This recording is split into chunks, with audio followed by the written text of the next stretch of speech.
I know at the start of the year or the start of each month, people like to set out their monthly goals, their yearly goals, right?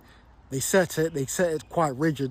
So then it gets to a point where, let's say they end up failing by the end of the month, the end of the year, they get down on themselves. But I think that it's important that in your schedule, you need to be a bit adjustable, and if you need to change some of the goals to adjust the circumstances at that time, understand that it's all right.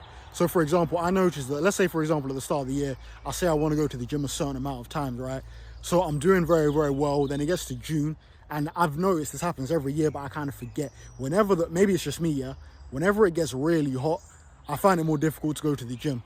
When it's, that heat where it's just sickening, where it's hotter inside than it is outside.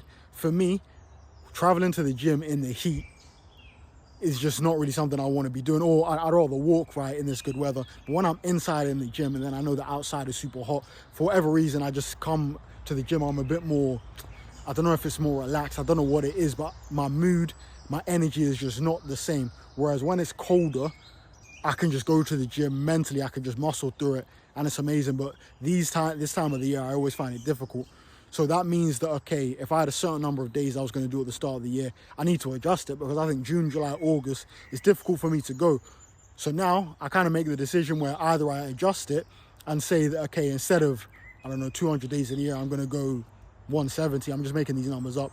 Either you can reduce the number and adjust to the schedule, or you can overcompensate and say, cool, if I go a few times these few months, then I'm going to overcompensate in autumn and winter, and then I'm going to do it more. Then you can change it up like that. But I think ultimately the thing is that if your circumstances change, don't be upset at yourself if you need to change some of the plans. You just need to have the plans to make you do more than you were going to do before, if that makes sense. If you're doing more than you were doing last year or last month, then ultimately, even if you've not fully met the plan, you're still improving at the end of the day, man. So make sure you're making adjustments. If you don't follow the plan fully, don't let yourself get down on yourself, because once you get down on yourself, you're going to relapse into whatever you're doing. Then it's going to be harder. Then you're going to get down and say, yo, let me just start again next year.